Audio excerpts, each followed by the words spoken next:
Coming up next on This Week in Torrance, the largest union of registered nurses calls on the president to keep them safe in caring for patients with Ebola.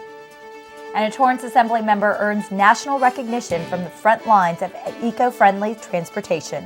Plus, a UC Davis student from Torrance dies in a tragic rafting accident. And a local bakery celebrates an important birthday, how this Torrance business grew from hometown staple to nationally renowned bakery. These stories and much more just seconds away. Your local news starts right now.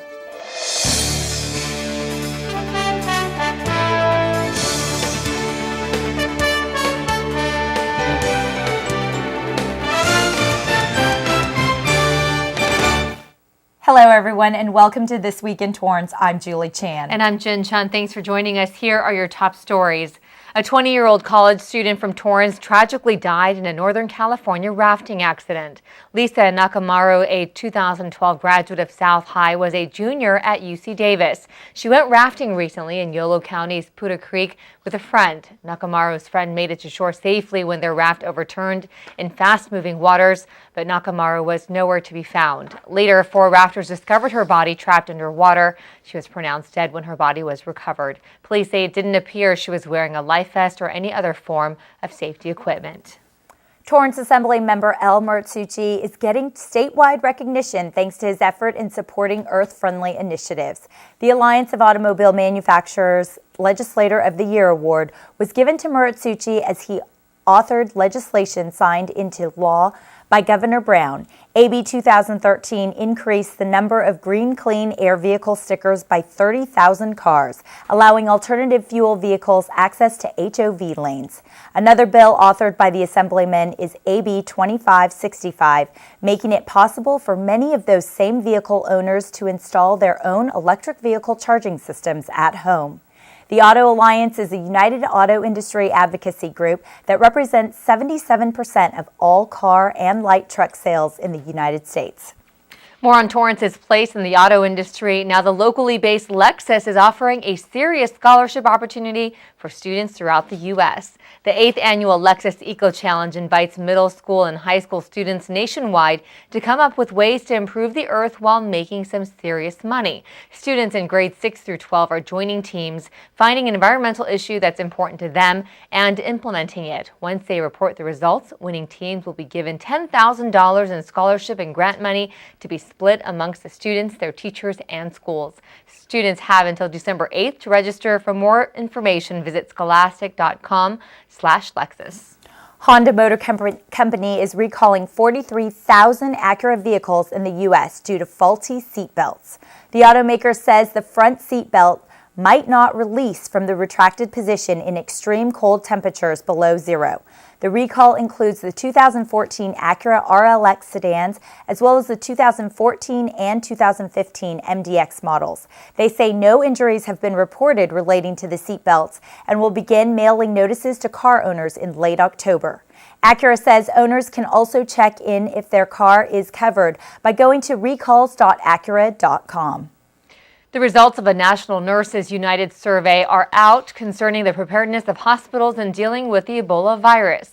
NNU, the largest union of registered nurses, surveyed frontline hospital caregivers from about 750 facilities throughout 46 states. They found that hospitals lacking in many areas that would protect against an outbreak. Over 36% of nurses say their hospitals don't offer sufficient supplies for eye protection and fluid-resistant gowns. Only 8% knew of defined plans for the disposal of materials, while 79% of nurses say their hospitals hadn't communicated a policy regarding the virus. The NNU says proper protocols weren't in place at Texas Health Presbyterian Hospital in Dallas, where Thomas Eric Duncan arrived in September. Since then, 2 nurses have been infected with the virus. It's led the NNU to call on President Obama to mandate safeguards that would include ongoing training specific to caring for those with Ebola, a minimum of 2 nurses assigned to each patient, and demanding hazmat suits and respirators for all workers.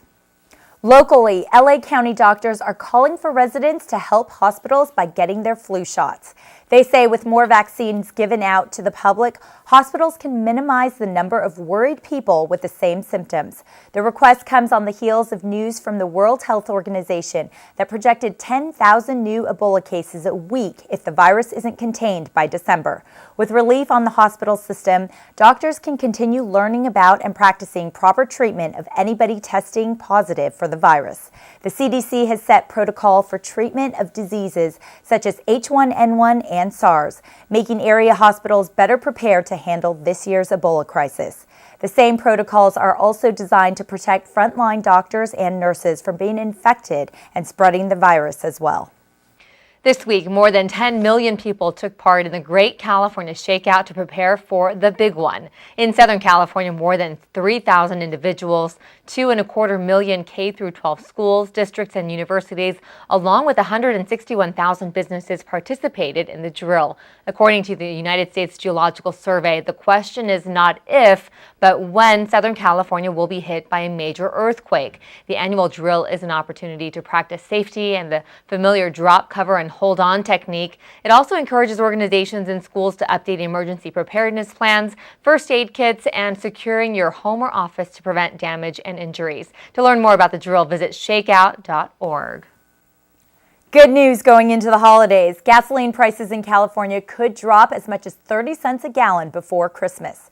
According to analysts, drivers may get a break before new rules on transportation fuel kick in next year. The state average this week stood at $3.60, with LA prices averaging $4.17. According to GasBuddy.com, the cheapest price in the region was $3.29 in Ontario. In the South Bay, drivers can fill up for as low as $3.35 at the Torrance Costco. California is the nation's fourth largest oil producer, responsible for about 10% of U.S. production.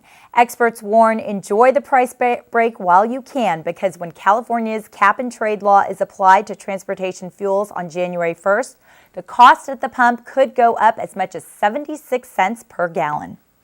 Well, Halloween is just around the corner and costumes are flying off the shelf. According to the National Retail Federation, consumers are expected to spend $7.4 billion on costumes, decorations, candy, and greeting cards. This year, the average person will spend $77. That's $2 more than last year's average. The NRF reports say while $2.8 billion will be spent on costumes for adults and children, another $350 million will go towards dressing up their pets. Well, still ahead, a celebration of the local bakery that's become a community staple and called Torrance home for 30 years. And a group of students come together on a day off to entertain some Torrance senior citizens. Mom was diagnosed with Alzheimer's at 58 years old. 8 years into the disease was when all the light went out. For me, it was heart-wrenching. Looking into the eyes of somebody with Alzheimer's, sometimes you just don't see the person's soul is like gone. And it takes a toll on everyone. I mean, it's a depressing disease to watch unfold before your eyes. She actually thought those of us who were caring for her and who loved her most were her worst enemies. More and more responsibilities fell on my shoulders. This disease just ravages a family. It changes your life. The magnitude of it is indescribable.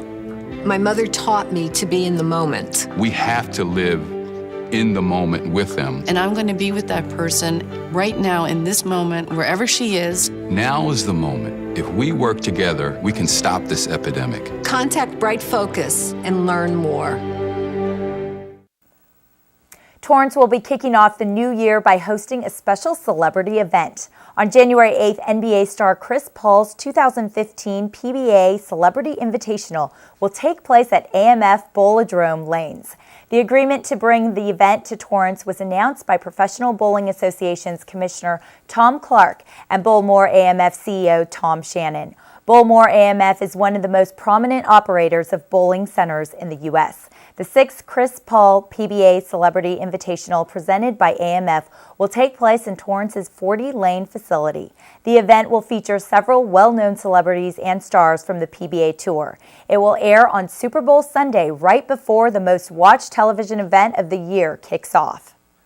A Torrance bakery reaches a milestone this month, one that called for a sweet celebration. In October of 1984, the Rosberg family opened the doors of a 1,200 square foot bakery with the help of just 7 employees. Now they're celebrating 30 years of serving the South Bay. Torrance Bakery has grown drastically in those 30 years, now operating from 2 locations with over 14,000 square feet of property and nearly 80 employees. The bakery has been voted Daily Breeze's South Bay's best since 1993 and even recognized by the Torrance Chamber as best place to work. Beyond being a local institution, Torrance Bakery's fame extended nationally as Modern Baking Magazine's National Retail Bakery of the Year in 2007. They put those baking skills on display at their 30th anniversary party, with several members of the Chamber of Commerce and even state assembly members offering the icing on the cake in the form of more accolades. I'm sure we'll see a lot more digital designs, maybe some 3D digital designs. I mean, when we first started, a fax machine was like very special here. So who knows what the next 30 years. I'm excited about it though. Torrance Bakery is located at 1341 El Prado Avenue in downtown Torrance. Another local business, the photography studio Clicks, recently relocated down from the Hill to Torrance, and they held a celebration to kick off their grand opening.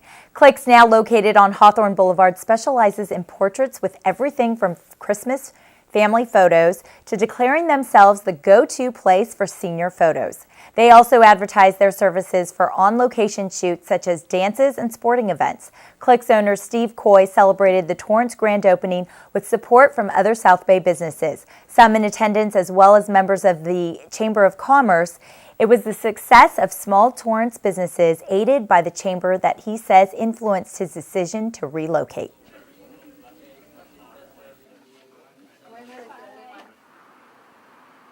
The Chamber of Commerce is one of the best in the South Bay. I've been involved with several, and they're very active in supporting the businesses.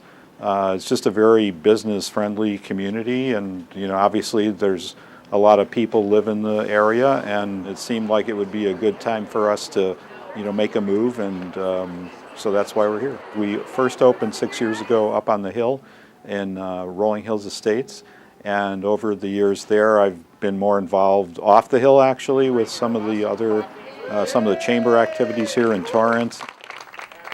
Clicks is currently running a promotional sale for anybody looking to save money on those holiday family photos. You can visit their website clicksouthbay.com to learn more. While businesses enjoy the Torrance community as a place to grow, one local group has been rooted in the city for over 90 years. The Torrance Women's Club opened their doors to anyone interested in joining, and our Colin Kushner was there to bring you the story. When the first Wednesday of each month rolls around, in one of the city's oldest historic sites, women from all over the South Bay gather with a straightforward goal. Ladies from all walks of life come in here, and we volunteer in the community and the surrounding communities, and we're just trying to make a better world. Step into our club was the theme here at the club's open house.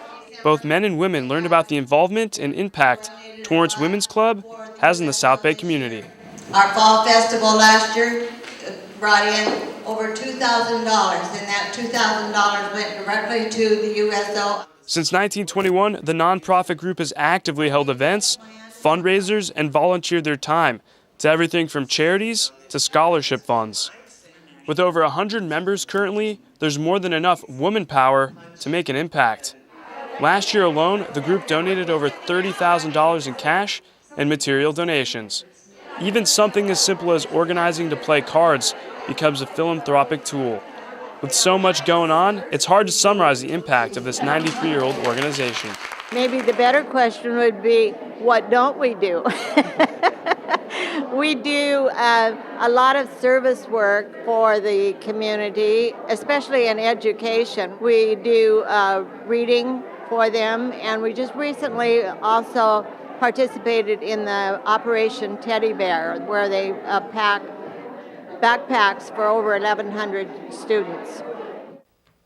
Thanks, Colin. The Torrance Women's Club reminds us that membership is open to both men and women of all ages. The Torrance community got a rare look inside some of the historic homes located in downtown Torrance, all thanks to a local organization. The Torrance Historical Society held its biannual home tour recently, inviting a handful of interested participants. 7 homes were on the tour of the 8-block radius around Old Town Torrance.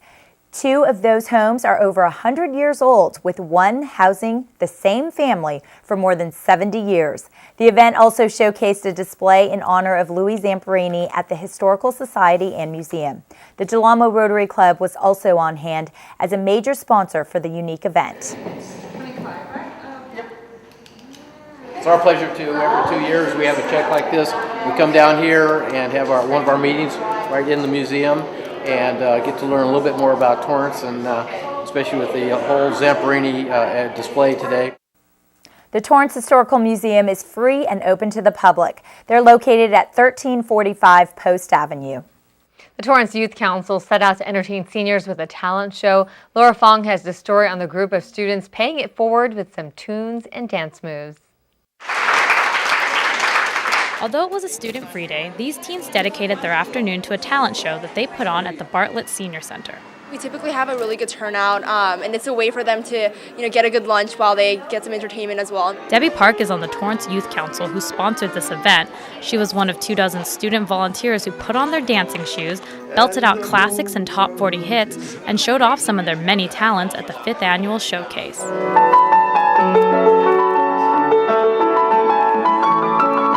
The Torrance Youth Council, who works closely with the City Council, hosts several events like this one throughout the year to help young people get more involved and get back to their community. And the young kids are coming in and doing their routine, dancing, entertaining us.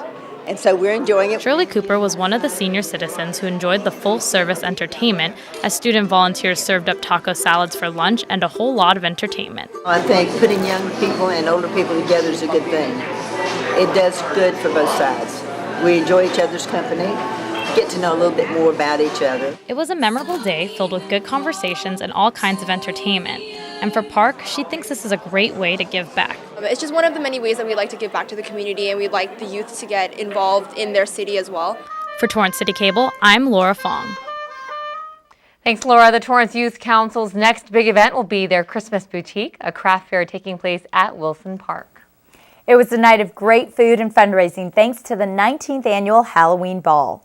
Put on by Chef Michael Schaefer of the Depot Restaurant, more than 200 items in the silent and live auction raised money for Torrance's Pediatric Therapy Network.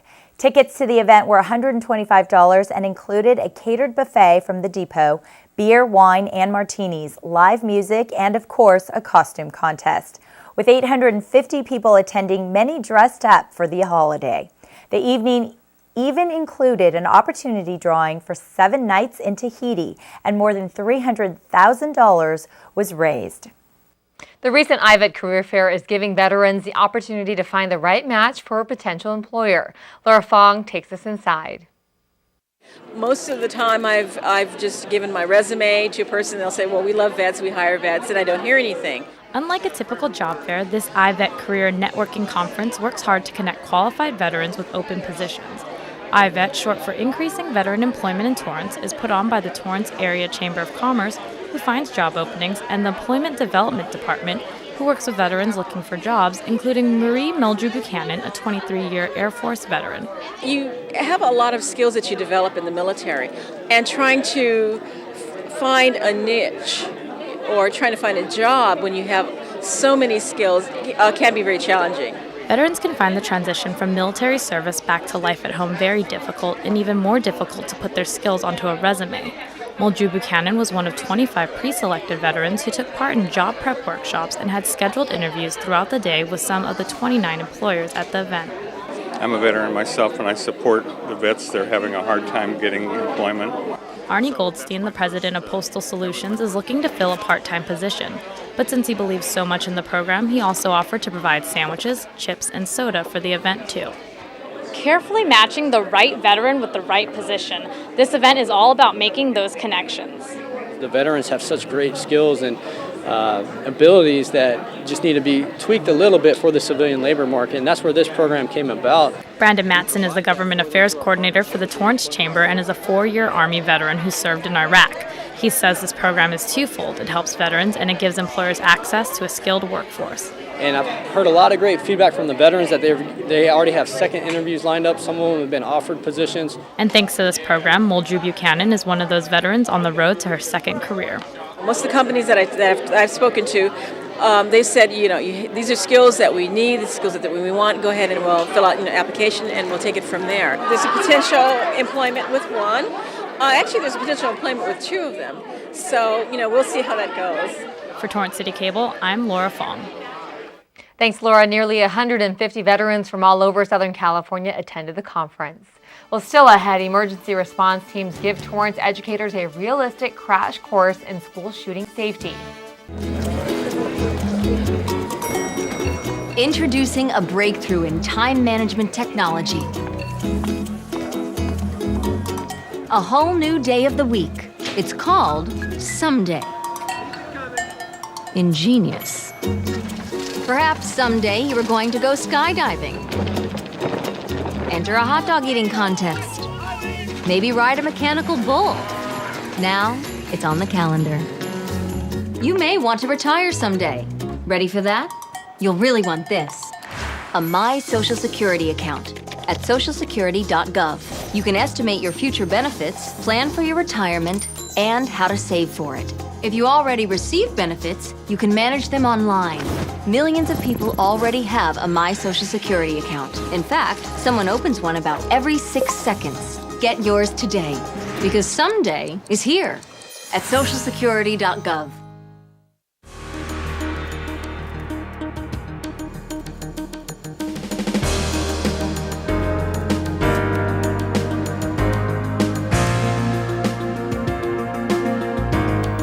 Emergency response teams came to Torrance High School offering local educators a realistic training for safety during school shootings. Back again is Laura Fong with that story.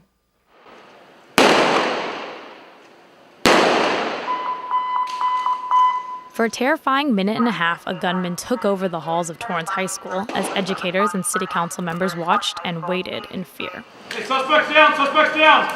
It was a little emotional because you could hear the shots. You didn't see him at times, but you could imagine that he was in the hallway, and you just wondered what you would do if you were in that hallway where he was.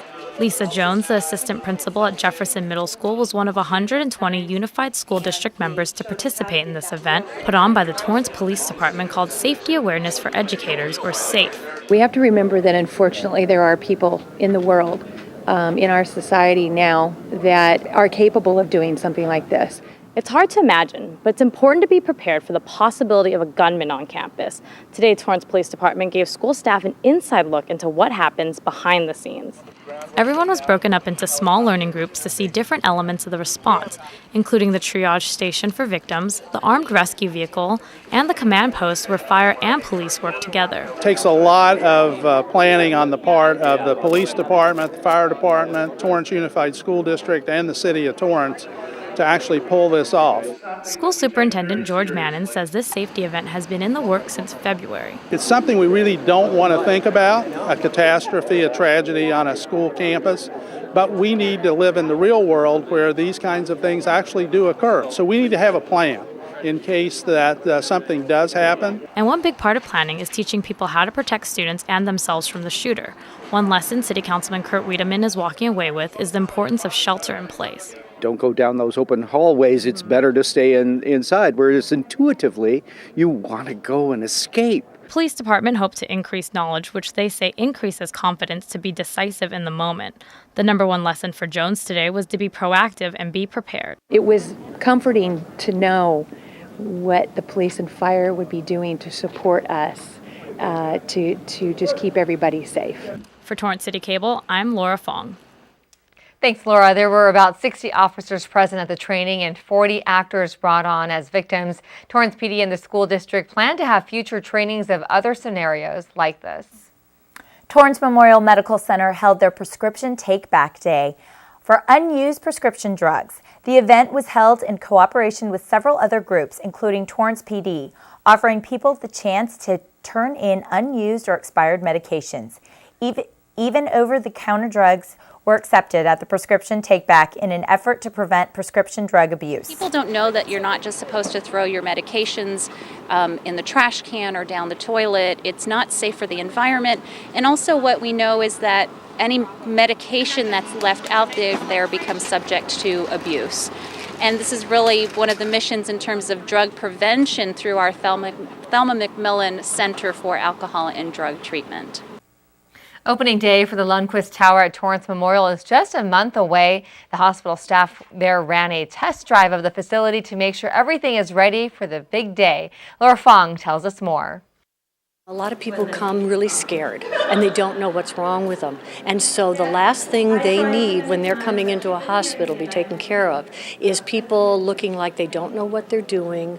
Tina Vanderjagt is a lead nurse at Torrance Memorial who took part in today's day-in-the-life scenarios to test all the new equipment and technology in the brand-new 7-story Lundquist Tower. Part of the purpose of all of this is to find things that aren't functioning perfectly and get those things solved. To find any and all problems, the hospital staff is running real exercises with mock patients, and one of today's pretend patients was Torrance Mayor Patrick Feary. I'm actually having a chance to do a pre-visit, if you will, so that I know the staff here will treat me the way that they treat all their patients. Another mock patient admitted for the day was CEO and president of Torrance Memorial, Craig Leach. As a patient, he even tried out one of the 88 new built-in patient lifts. The thing that is the most important for us at Torrance is to have a safe environment for patients. So the day somebody walks into this new building, we want to make sure that it is pristine from every standpoint, 100% safe and that nothing can go wrong. The Lundquist Tower adds 256 private patient rooms to Torrance Memorial and newly commissioned artwork throughout the building of calming California scenery. Inside this state-of-the-art building is a hybrid operating room, the most advanced in the South Bay. It allows doctors to perform minimally invasive, high-risk procedures, and if they need to switch to open surgery, they can do it without having to move the patient. This is just one example that the new tower, nearly 4 years in the making, was designed with the patients in mind. I think when the patient's coming into the new hospital, they'll see that the hospital has them at heart. Vanderjagt hopes patients feel welcomed and comfortable in the new building, but she wants to send them home as soon as possible, too. A lot of people have a real fear factor when they come to a hospital. It's a real scary place. I mean, I don't like to go to hospitals myself when I'm sick or when I'm worried or going to visit people. It's a different feeling, and so anything that we can do to relax them and help them feel that invited, even though we want to let them get out of here as fast as possible, too. For Torrance CitiCABLE, I'm Laura Fong. Thanks, Laura. Torrance Memorial plans to have one more round of day-in-the-life exercises before the Lundquist Tower opens to the public on November 16th. Well, that does it for us on This Week in Torrance. I'm Chun. If you've missed any portion of our show, you can catch us again at 11 a.m. and 6 p.m. And I'm Julie Chan. Thanks for joining us, and we'll see you next time.